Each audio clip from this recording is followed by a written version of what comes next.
మెగానే TV burning topic. ఒక దేశానికి count down start అయిందా?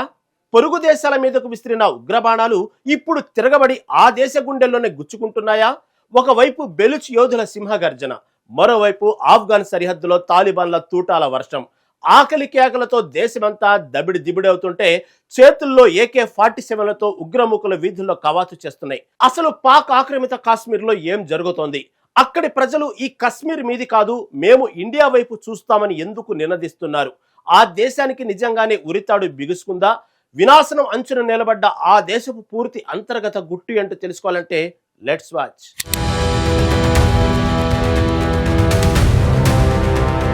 ఉగ్రవాదం అనే విష వృక్షాన్ని పెంచి పోషించిన పాకిస్తాన్ ఇప్పుడు అదే వృక్షం పళ్ళు తనకే చేదుగా మారిన వాస్తవాన్ని జీర్ణించుకోలేక నానా తంటాలు పడుతోంది. ఎప్పుడూ లేని విధంగా పాకిస్తాన్ ఇప్పుడు అంతర్గత చిచ్చులతో, ఆర్థిక సంక్షోభంతో, సరిహద్దుల్లో ఉగ్రవాద దాడులతో విలవిల్లాడుతోంది. ఖచ్చితంగా చెప్పాలంటే పాకిస్తాన్ ఇప్పుడు పూర్తిగా ఉగ్రవాద కోరల్లో చిక్కుకుపోయింది. తాము పెంచి పోషించిన ఉగ్రవాద త్రాచులే ఇప్పుడు తమను కాటేస్తున్నాయని ఆ దేశం భయపడుతోంది. బలూచిస్తాన్ నుండి సింధ్ వరకు, ఖైబర్ పఖ్తూన్ఖ్వా నుంచి పంజాబ్ వరకు ఎక్కడ చూసినా అశాంతి, హింస. పరిస్థితి ఎంత దారుణంగా ఉందంటే గత ఏడాది 2025లో మాత్రమే పాకిస్తాన్ ఏకంగా 1045 ఉగ్రవాద దాడులను చూసింది. ఇది ప్రపంచంలోనే అత్యధికం. ఈ దాడుల్లో 1139 మంది అమాయక ప్రజలు, భద్రతా దళాల సిబ్బంది ప్రాణాలు కోల్పోయారు. 2013 తర్వాత ఇంతటి భారీ ప్రాణ నష్టం ఇదే మొదటిసారి. నిజంగానే పాకిస్తాన్ ఇప్పుడు తన గొయ్యిలో తానే పడి బచావ్ బచావ్ అని అరుస్తున్నట్లుంది.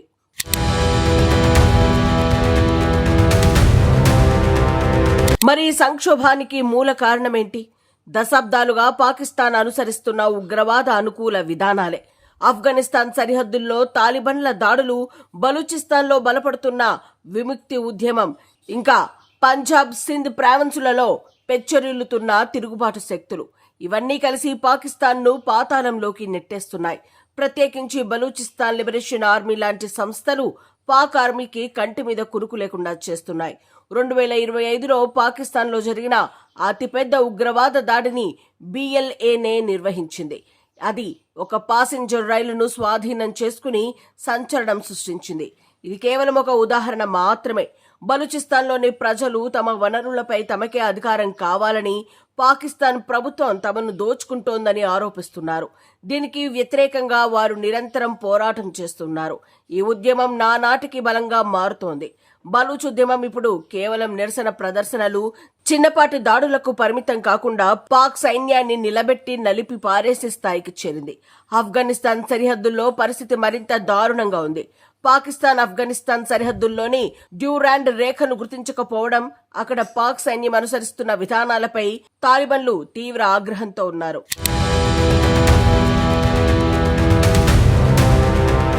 ఫలితంగా తాలిబన్ల నుంచి పాకిస్తాన్ సైన్యంపై నిరంతరం దాడులు జరుగుతున్నాయి. ఇది సరిహద్దు ప్రాంతాల్లో తీవ్ర అశాంతిని సృష్టిస్తోంది. పాకిస్తాన్ తెహ్రీకే తాలిబాన్ అనే పాకిస్తాన్లోనే అత్యంత ప్రమాదకరమైన ఉగ్రవాద సంస్థగా పేరు తెచ్చుకుంది. 2025లో జరిగిన ఉగ్రవాద మరణాల్లో 56% సంస్థదే బాధ్యత. వీళ్లు ఖైబర్ పఖ్తూన్ఖ్వా ప్రాంతంలో తమ ఆధిక్యాన్ని పెంచుకుంటున్నారు. అక్కడ పాక్ సైన్యం ఎంత ప్రయత్నించినా ఉగ్రవాదులను అణిచివేయలేకపోతోంది. ఇక ఆర్థిక రంగం విషయానికి వస్తే పాకిస్తాన్ పూర్తిగా దివాలా తీసే స్థితిలో ఉంది. కనీసం గోధుమ పిండి కూడా సరిగా సరఫరా చేయలేని దుస్థితి. అంతర్జాతీయ ద్రవ్యనిధి నుంచి రుణాలు తీసుకువచ్చినా అవి కేవలం తాత్కాలిక ఉపశమనం మాత్రమే. పెరుగుతున్న ద్రవ్యోల్బణం, నిరుద్యోగం, ఇంకా కరెంటు కోతలు ప్రజల జీవితాలను అతలాకుతలం చేస్తున్నాయి. ముఖ్యంగా సింధు జలాల వివాదం పాకిస్తాన్ వ్యవసాయ రంగాన్ని తీవ్ర సంక్షోభంలోకి నెట్టింది. నదీ జలాలపై భారతదేశం కఠినంగా వ్యవహరిస్తూ ఉండటంతో పాకిస్తాన్కు సాగునీరు తగ్గిపోయింది.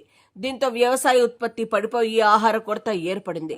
మధ్యప్రాచ్యంలో జరుగుతున్న యుద్ధాలు కూడా పాకిస్తాన్ ఆర్థిక వ్యవస్థపై తీవ్ర ప్రభావం చూపుతున్నాయి. ఎగుమతులు తగ్గిపోవడం, విదేశీ పెట్టుబడులు రాకపోవడం వంటివి పాకిస్తాన్ను మరింత సంక్షోభంలోకి నెట్టాయి.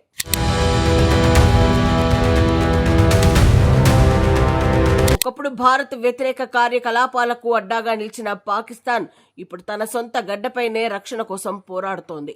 భారత్పై ఎప్పుడు అక్కసుతో రగిలిపోయే పాకిస్తాన్ ఇప్పుడు తన అంతర్గత సమస్యలతో పూర్తిగా మునిగిపోయింది. ప్రధాని షెహబాజ్ షరీఫ్ నాయకత్వంలో పాకిస్తాన్ ముస్లిం లీగ్ నవాజ్ ప్రభుత్వం ఏర్పడినప్పటికీ ఈ సంక్షోభం నుంచి గట్టెక్కడం వారికి కత్తి మీద సాములా మారింది. మాజీ ప్రధాని ఇమ్రాన్ ఖాన్ హయాంలోనే ఈ సమస్యలు మొదలైనప్పటికీ ప్రస్తుత ప్రభుత్వం కూడా వాటిని పరిష్కరించలేకపోతోంది. పాకిస్తాన్ ఆక్రమిత కాశ్మీర్లో పరిస్థితి మరింత ఆందోళనకరంగా ఉంది. అక్కడ ప్రజలు తమ ప్రాథమిక హక్కుల కోసం, మెరుగైన జీవనం కోసం పాకిస్తాన్ ప్రభుత్వానికి వ్యతిరేకంగా ఆందోళనలు చేస్తూ ఉన్నారు. ముజాఫర్బాద్ లో ప్రజలు ముజాఫర్బాద్ ను తగలబెట్టేస్తామని నినదిస్తూ భారీ ప్రదర్శనలు నిర్వహించారు. వారు పాకిస్తాన్ ప్రభుత్వం తమను పట్టించుకోవడం లేదని, తమ వనరులను దోచుకుంటోందని ఆరోపిస్తున్నారు. తమపై పాకిస్తాన్ ఆర్మీ అణచివేతకు పాల్పడుతోందని, మానవ హక్కుల ఉల్లంఘనలు జరుగుతున్నాయని గగ్గోలు పెడుతున్నారు. ఆక్రమిత కాశ్మీర్ ఇప్పుడు మీది కాదు అని స్పష్టంగా చెప్తోంది. ఈ ప్రాంతంలో నెలకొన్న అశాంతి, నిరసనలు పాకిస్తాన్ ప్రభుత్వానికి పెద్ద తలనొప్పిగా మారాయి. అక్కడి ప్రజలు తమకు స్వేచ్ఛ కావాలని, భారతదేశంలో కలపాలని డిమాండ్ చేస్తూ ఉన్నారు.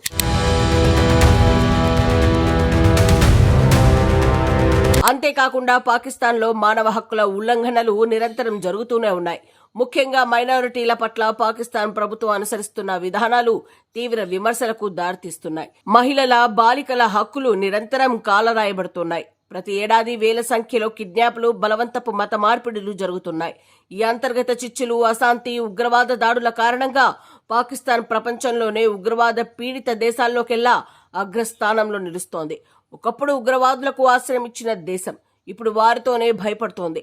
జైషే మహమ్మద్ లాంటి ఉగ్రవాద సంస్థలు AK-47లతో బహిరంగంగా కవాతు చేస్తున్న పాకిస్తాన్ ప్రభుత్వం వారిని ఆపలేకపోతోంది. ఇది ఆ దేశంలో చట్టబద్ధత ఎంత బలహీనంగా ఉందో స్పష్టం చేస్తోంది.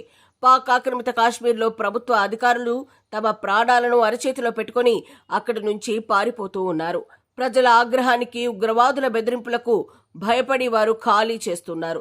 ఇది పాకిస్తాన్ పాలన ఎంత బలహీనంగా ఉందో తెలుపుతోంది. ఈ దయనీయమైన పరిస్థితికి పాకిస్తాన్ ప్రభుత్వ విధానాలే కారణమని అంతర్జాతీయ సమాజం భావిస్తోంది.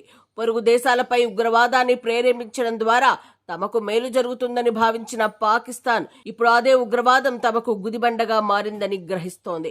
పాకిస్తాన్ పాలకులపైన షేర్వానీ ఉన్న లోపలంతా పరేషానీ, ఆందోళనతో రగిలిపోతున్నారు.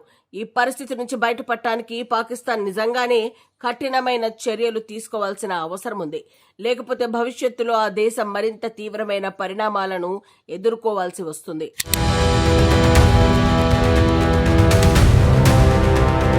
నిరంతరం మండుతుండే దేశం, అంతర్గత చిచ్చులతో అల్లాడుతున్న దేశం, మానవ హక్కులు ఘోరంగా భంగపడే దేశం పాకిస్తాన్ నేడు ఇదే పరిస్థితిని ఎదుర్కొంటోంది. ఉగ్రవాదాన్ని నమ్ముకుని ఇప్పుడు ఉగ్రవాదంతోనే ఉరితాడు బిగుసుకుపోతున్న పాకిస్తాన్ భవిష్యత్తు ప్రశ్నార్థకంగా మారింది.